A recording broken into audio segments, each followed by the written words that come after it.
crisis of the spirit. I became painfully aware of that crisis in 2013 when I took on the task of putting together our Thanksgiving service here. And for those of you who don't know me, I am Beth Dion, and I'm the music director here at UUCO, and I have been since about 2005. The theme of gratitude would be an easy one to tackle, I thought to myself, given the wealth of resources available and my own experience of gratitude. But as I began to write that sermon, I realized that instead of drawing on my experiences that were similar to the young woman in our musical reflection today, those moments of clarity and knowing that all is right with the world and just a profound sense of gratitude, I was feeling more like the poor souls in our story today, as they slowly lost sight of what was really important as the walls closed in around them. So on a late November Sunday morning in 2013, I stood on this very spot and made a shocking confession. I was not feeling grateful. Now at that time, by all outward appearances, I seemed to have much for which to be grateful. Stable marriage, great kids, a nice house, and a good neighborhood. However, my life felt anything but blessed at that moment. Growing financial problems had recently forced us into bankruptcy. We were barely hanging on to that nice house and good neighborhood. Both of our children were struggling with anxiety and depression, and the edges of my relationships with family and friends, and especially my husband, were starting to fray. By late 2013, there were also a lot of troubling things going on in the wider world that made it hard to maintain an attitude of gratitude. That was the year of the Boston Marathon bombing, the trial of George Zimmerman, the Florida man who claimed he shot 17-year-old Trayvon Martin in self-defense. Extreme weather events began happening all over the world with alarming frequency, resulting in thousands of deaths, while elected officials continue to deny the impact of human-caused climate change. So yeah, I just couldn't ignore all these things and pretend to feel grateful. And while I felt less than grateful, I was also fully aware that by any objective measure, I was still blessed. After all, we were not homeless or seriously ill. We were white and cisgendered. And although financially insecure, we were and are by no means poor. Which also means that I was feeling ashamed about my gratitude, or my ingratitude. I should be happy if I would only count my blessings. If we are to believe the advice from all of the gratitude gurus and positivity pushers who are unavoidable this time of year, my path, your path to true contentment, satisfaction, and joy is paved with daily affirmations and gratitude journals. Focus on the good things. Don't be a sourpuss. You should be grateful for what you have. But I've come to feel that exhorting people to be grateful despite hardship, despite grief, despite tragedy or struggle is a form of shaming. The author Barbara Ehrenreich explained this idea very well in an article in the New York Times on December 31st of 2015. The following is an excerpt from that article entitled "The Selfish Side of Gratitude." She writes, "Gratitude literature often advises loving human interactions, writing a gratitude letter to a helpful colleague, for example, or taking time to tell a family member how wonderful they are.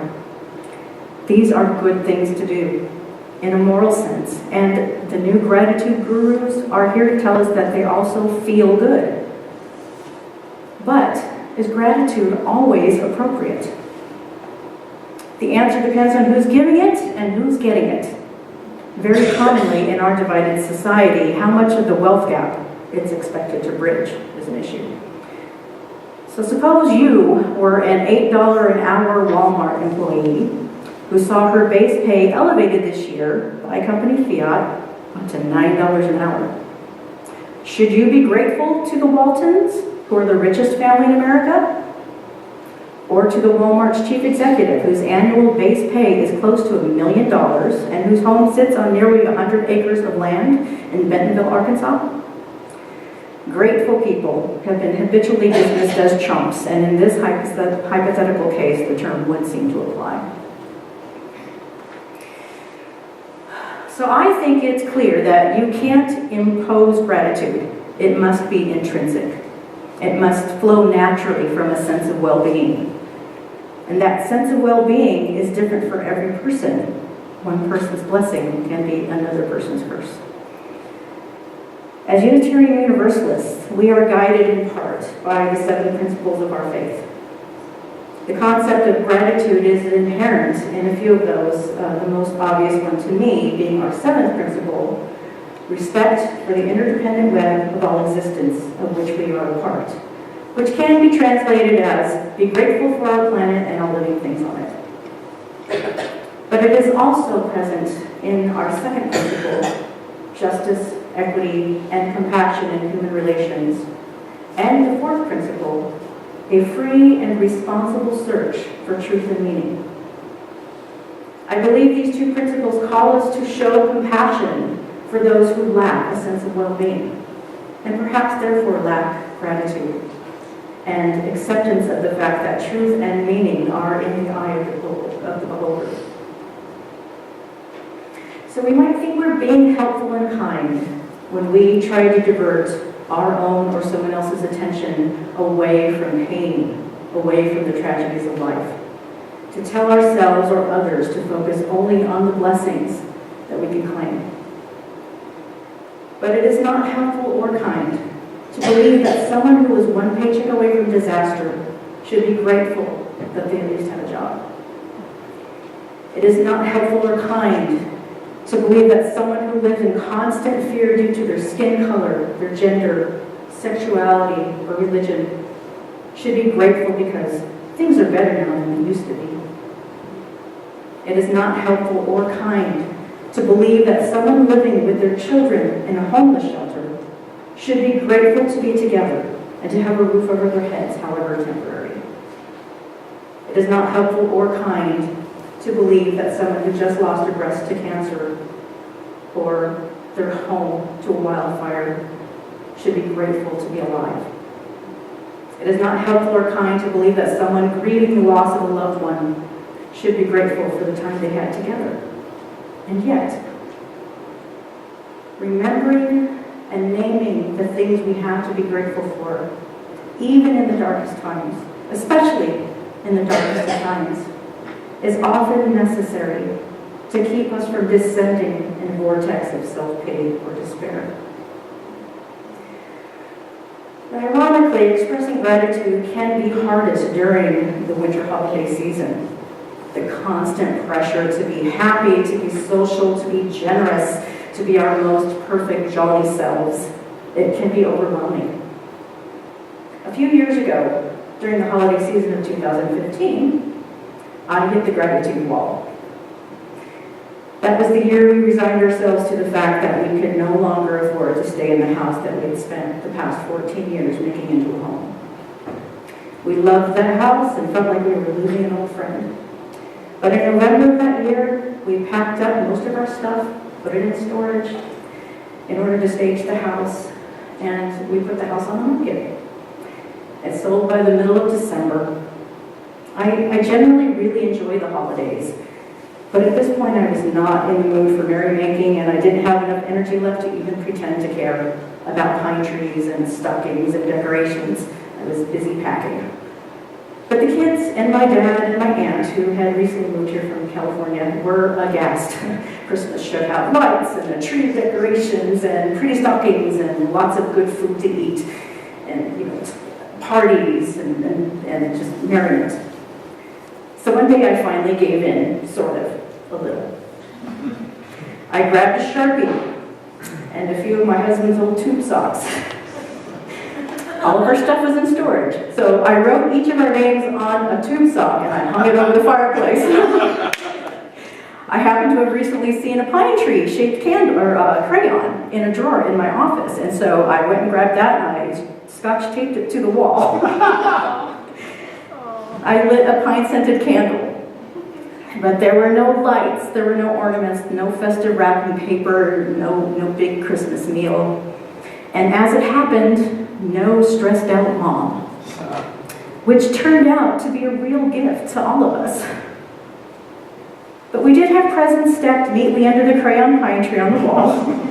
And the stockings were full of treats, the tube stockings were full of treats, and we were together, and it was fun, if a little subdued.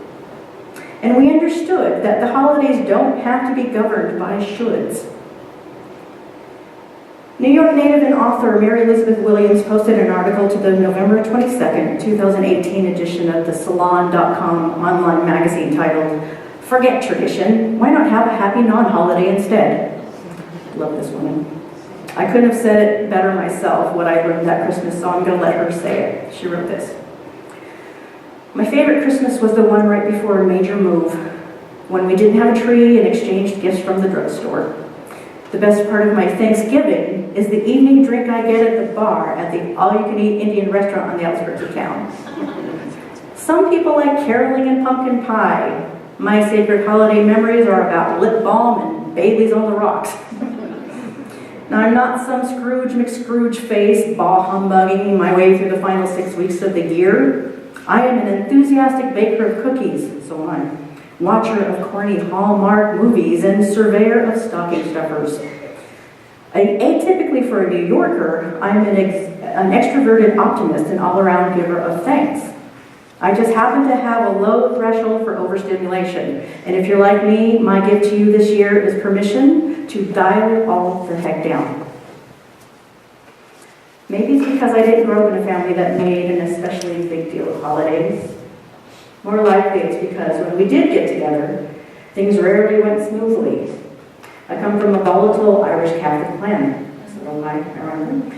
So I don't think it's a coincidence that one of my first and happiest memories is when we went for Chinese food for Thanksgiving after my grandfather died.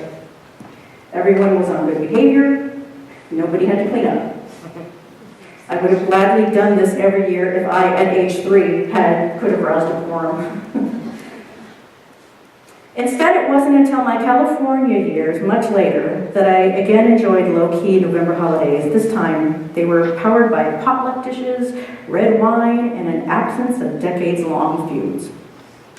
Those Thanksgivings were among the sweetest of my life.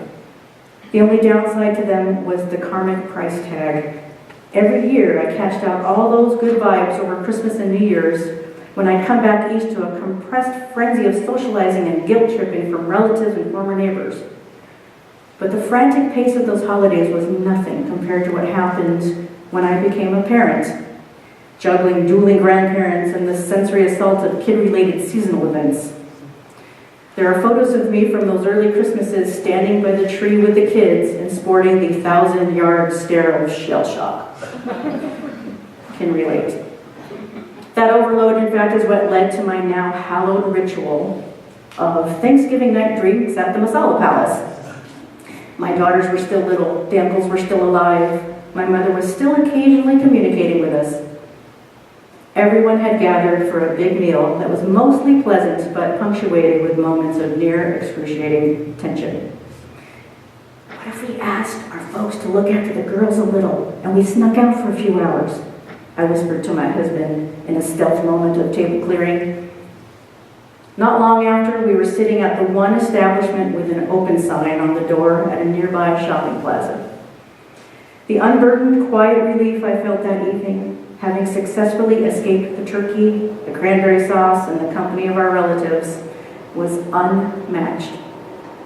It's the part of that third Thursday in November I've most looked forward to ever since.